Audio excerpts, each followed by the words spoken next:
réveil Skyrock PLM. Les armées continuent d'apporter leur soutien aux populations de la bande de Gaza. Après la marine nationale et le Dixmude lundi, l'armée de l'air et de l'espace a lancé une 4e rotation d'A400M pour transporter plus de 10 tonnes de fret médical jusqu'à El Arish en Égypte dans le cadre du conflit au Proche-Orient.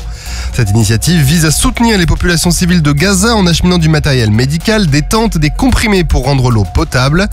À ce jour, l'armée de l'air et de l'espace a transporté 65 tonnes de fret humanitaire vers la région. La coordination des dispositifs d'aide humanitaire est assurée par le commandement de la défense aérienne et des opérations aériennes depuis le centre air de planification et de conduite des opérations. Un exercice de lutte contre une attaque terroriste s'est déroulé à bord de la frégate de surveillance Prairial alors qu'elle était amarrée à la base navale de Papeete en Polynésie française. L'exercice a impliqué l'équipage du bâtiment de la Marine nationale, la brigade de protection, les marins-pompiers de la base navale, l'antenne du groupement d'intervention de la gendarmerie nationale, le groupe régional d'intervention, neutralisation et destruction des explosifs de Polynésie française, ainsi que le détachement des fusiliers marins du groupement aéronautique militaire de FAA. Le scénario comprenait une alerte intrusion et une alerte à l'explosif suivie d'une attaque terroriste avec prise d'otages à bord. L'exercice a permis de tester la coordination des moyens et des procédures des forces armées en Polynésie française. Le bureau opération instruction du 17e régiment du génie parachutiste ou RGP a coordonné le camp national des plongeurs de l'armée de terre sur le camp du 16e bataillon de chasseurs à pied à Beach en Moselle. Pendant 2 semaines, les plongeurs du 17e RGP, du 1er régiment étranger de génie, du 2e régiment étranger de génie, du 31e régiment du génie, du 3e régiment du génie ainsi qu'un détachement belge ont participé à de nombreux exercices.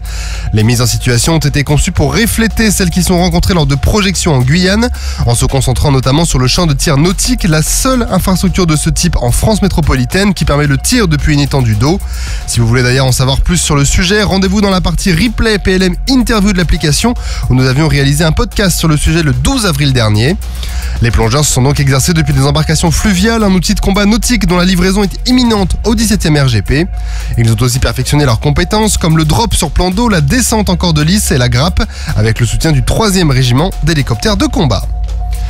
Et à l'occasion de la cérémonie du ravivage de la flamme qui se tiendra aujourd'hui en fin de journée, 45 jeunes du Trinôme académique de Toulouse vont présenter pour la première fois le chant en terre étrangère au pied de l'Arc de Triomphe pour rendre hommage aux soldats tombés en opération extérieure.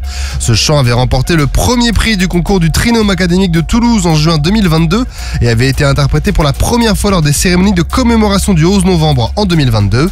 Le projet a été distingué par 2 prix nationaux, le prix spécial Louis Quignot de l'Institut des hautes études de la défense nationale à l'automne 2022 et le prix Armée Nation de l'association Civisme Défense Armée Nation qui avait été remis aux élèves au Sénat en avril dernier. Vous pouvez d'ailleurs retrouver le chant sur la chaîne YouTube de l'Académie de Toulouse, mais pour vous donner envie, un petit extrait. Débarquer sur les terres étrangères, face à l'inconnu, nous sommes forts et fiers, volontaires, engagés, prêts à servir, accomplir la mission de patrie. Sur terre, sur mer, comme dans les airs. Skyrock PLM, en équipe avec Uneo, la mutuelle des forces armées.